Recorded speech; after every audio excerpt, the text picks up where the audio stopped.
Hi guys, it's Debbie, and today I would like to speak about one of February's most awaited films, which is John Wick Chapter 2, an action-packed movie directed by Chad Stahelski and starring Keanu Reeves. In this video there'll probably be spoilers about both John Wick films, so I would highly recommend checking them out before continuing watching this video. So John Wick Chapter 2 follows the 2014 movie John Wick, in which Keanu Reeves portrayed a retired hitman. He was the best and most dangerous killer in town, but had abandoned this underworld. John returned to his old life when a group of Russian gangsters didn't recognize him, I repeat, the underworld's most fierce, famous and deadly hitman, and broke into his house, assaulted him, stole his car and murdered his puppy, a present his wife had left him to cope with grief after her death, so the only remaining connection he had with her. So the film started with simple but interesting concepts: pain, the desire for vengeance, the struggle between remaining out of the world of criminality, but also the desire to punish who inflicted so much pain. But instead of developing and maintaining a deep plot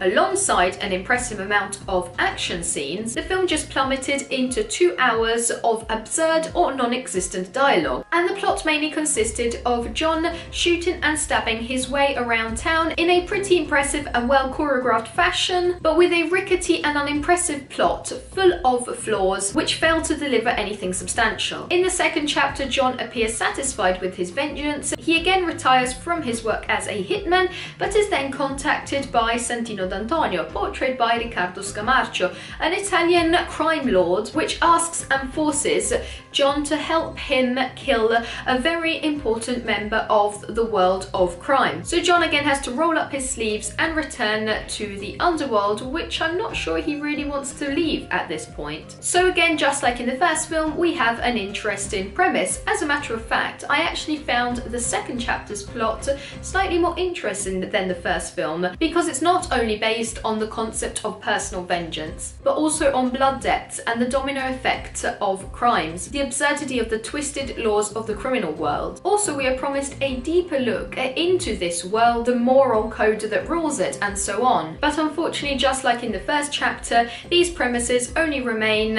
as an introduction, and John again shoots his way around town with an addition of some scenes which seem copy and pasted from I Am Legend. There were also some of the usual cliches, for example, huge crowds dancing to alternative music at unconventional parties, clubs, which appear to be the only public events that crime lords attend, and where the main protagonist will always turn up to face them. Also, none of the background characters notices dozens and dozens of criminals running around town trying to kill John. There is actually one scene in which a heavily wounded John is staggering around town, smearing blood on the walls as he passes. His face is visibly injured and dripping in blood.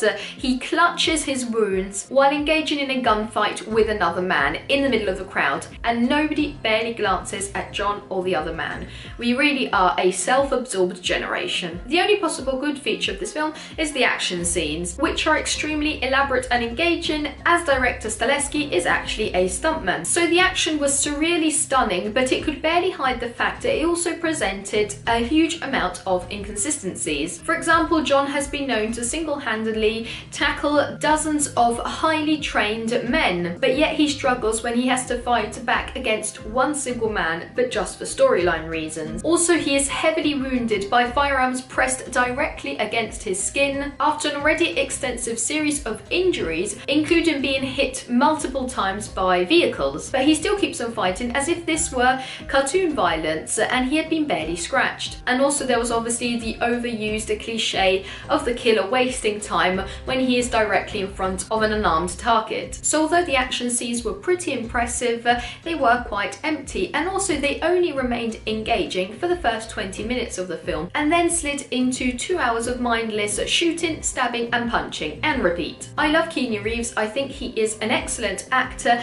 and I think that these John Wick films have limited his performances to only these physical features. If you check out other films such as Constantine, the Matrix trilogy, the Devil's Advocate, you will see how he is able to positively create a deep and interesting character in films with a much deeper meaning and symbology. So I think that the creators could have used Keanu Reeves' talent to create something more meaningful and long-lasting. I understand that there's probably a specific audience this film is targeted to, and I also understand that it is probably not aiming at becoming an award-winning historic action film, but considering the fact that an audience is always extremely varied and the main protagonist is portrayed by a high-profile actor, the resources were pretty high. Why not give us something more than the first film? Maybe analyse John's character, give us more than just his Navy SEAL skills. We know nothing about him, and not because of a cryptic air of mystery to create an enigmatic character. We were also tempted by the presence of Lawrence Fishburne in the trailer, winking to the excellent Neo and Morpheus